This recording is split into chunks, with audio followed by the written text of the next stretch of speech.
Hi welcome back to അഭിസുഷൻ. നമ്മുടെ ഫോണിൽ നമ്മൾ അറിയാതെ നമ്മുടെ രഹസ്യങ്ങൾ, അതായത് നമ്മുടെ പേഴ്സണൽ കാര്യങ്ങൾ, അങ്ങനത്തെ പല കാര്യങ്ങളും മറ്റുള്ള ആളുകൾ അറിയുന്നുണ്ട്. അപ്പൊ അത് തടയാൻ വേണ്ടിയിട്ട് നല്ലൊരു മാർഗ്ഗം. ഇത് എങ്ങനെയാണ് മറ്റുള്ളവരുടെ എടുത്തെത്തുന്നുള്ളതാണ്. കാരണം നമ്മളെ പല ആപ്ലിക്കേഷൻസ് നമ്മൾ ഡൗൺലോഡ് ചെയ്യുന്നുണ്ട് അല്ലെ. ആ ഡൗൺലോഡിലൊക്കെ നമ്മൾ പല നമ്മുടെ കാര്യങ്ങളൊക്കെ, നമ്മുടെ ഡീറ്റെയിൽസ് കാര്യങ്ങളൊക്കെ നമ്മൾ കൊടുക്കുന്നുണ്ട്. അപ്പൊ അത് മറ്റുള്ള പാർട്ടിക്കാരുടെ കയ്യിലേക്ക് എത്തുന്നുണ്ട്. അത് തടയുന്നത് എങ്ങനെയാണെന്നുള്ളതും അത് ഏത് വഴി എത്തുന്നുള്ളതും ഫുൾ ഡീറ്റെയിൽ ആയിട്ട് ഞാൻ പറയുന്നത്. അതുകൊണ്ട് വീഡിയോ സ്കിപ്പ് ചെയ്യാതെ അവസാനം വരെ കാണാം. മാത്രമല്ല എന്റെ ചാനൽ സബ്സ്ക്രൈബ് ചെയ്ത് കാണുന്നവരാണെങ്കിൽ ആ സബ്സ്ക്രൈബ് ബട്ടൺ, തൊട്ട് ലൈക്ക് ബട്ടണും, പിന്നെ എല്ലാ ഫ്രണ്ട്സിലേക്കും ഈ ഒരു ഇൻഫർമേഷൻ ഇപ്പൊ തന്നെ ഷെയർ ചെയ്ത് കൊടുക്കാനും മറന്നു പോകരുത്.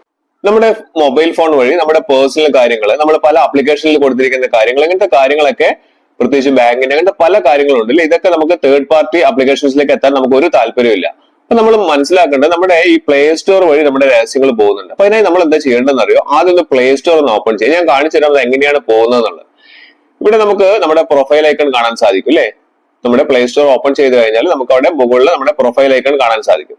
ആ പ്രൊഫൈൽ ഐക്കൺ നമുക്ക് ക്ലിക്ക് ചെയ്ത് കഴിഞ്ഞാൽ ഇവിടെ നമ്മുടെ ഇമെയിൽ ഐ ഡി കാണിക്കുന്നുണ്ട്. അതായത് നമ്മുടെ ഇമെയിൽ ഐ ഡി, ഇഷ്ടംപോലെ ഇമെയിൽ ഐ ഡി നമ്മൾ ഉണ്ടാക്കി വെച്ചിട്ടുണ്ട്. അതൊക്കെ നമ്മുടെ താഴെ ഡിസ്പ്ലേ ചെയ്ത് കാണിക്കും. അത് ഏത് ഇമെയിൽ ഐ ഡി ആണോ നമ്മൾ യൂസ് ചെയ്യുന്നത്, സ്ഥിരമായിട്ട് യൂസ് ചെയ്യുന്നത്, ആ ഇമെയിൽ ഐ ഡി ആണ് നമ്മൾ സെലക്ട് ചെയ്യേണ്ടത്. ആ ഇമെയിൽ ഐ ഡി സെലക്ട് ചെയ്ത് കഴിഞ്ഞാൽ നമ്മൾ ആ പ്രൊഫൈൽ ഐക്കൺ ക്ലിക്ക് ചെയ്ത് കഴിഞ്ഞാൽ താഴേക്ക് വന്നു കഴിഞ്ഞാൽ നമുക്ക് ഇവിടെ ഒരു ഓപ്ഷൻ കാണുന്നുണ്ട്.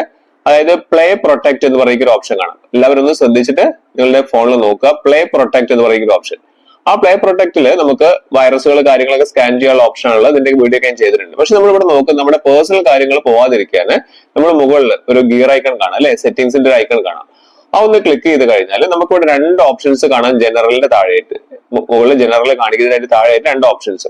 അതിൽ ആദ്യമുള്ളത് സ്കാൻ ആപ്സ് വിത്ത് പ്ലേ പ്രൊട്ടക്ട്. ഇത് വളരെ യൂസ്ഫുൾ ആയിട്ടുള്ള ഒരു കാര്യമാണ്. കാരണം നമ്മുടെ ആപ്ലിക്കേഷനിൽ എന്തെങ്കിലും കാര്യങ്ങളൊക്കെ ഉണ്ടെങ്കിൽ, നമ്മുടെ ഫോണിന് കംപ്ലൈന്റ് എന്തെങ്കിലും കാര്യങ്ങൾ ഉണ്ടെങ്കിൽ നമുക്ക് അത് സ്കാൻ ചെയ്തിട്ട് തരുന്നുണ്ട്. അത് നമ്മൾ എപ്പോഴും ഓൺ ചെയ്ത് വെക്കണം. ഈ രണ്ടാമതായിട്ട് ഇവിടെ ഇംപ്രൂവ് ഹാർംഫുൾ ആപ്പ് ഡിറ്റക്ഷൻ എന്ന് പറയുന്ന ഒരു ഓപ്ഷൻ ഉണ്ട്. അതായത് ഇവിടെ പറയുന്നത് എന്താ വെച്ച് കഴിഞ്ഞാൽ, നമ്മുടെ ആപ്ലിക്കേഷനിൽ എന്തെങ്കിലും പ്രശ്നങ്ങൾ ഉണ്ടെങ്കിൽ അത് ഗൂഗിളിൽ അയച്ചു കൊടുത്തിട്ട് അത് ഡിറ്റക്ട് ചെയ്യുന്നതാണ് പറയുന്നത്. പക്ഷെ ഇത് അയച്ചു കൊടുക്കുന്ന സമയത്ത് നമ്മൾ ഉപയോഗിക്കുന്ന ആപ്ലിക്കേഷനിൽ നമ്മൾ കൊടുത്തിരിക്കുന്ന ഡീറ്റെയിൽസ് കാര്യങ്ങളൊക്കെ ഗൂഗിൾ വഴി തേർഡ് പാർട്ടി ആപ്ലിക്കേഷൻസിലേക്ക് എത്തിപ്പെടാനുള്ള വളരെ വളരെ സാധ്യത കൂടുതലാണ്. അതുകൊണ്ട് ആവശ്യമില്ലാത്തവർ നിങ്ങളുടെ ഡീറ്റെയിൽസ് പോവാതിരിക്കാൻ ഓഫ് ചെയ്ത് വെക്കുക.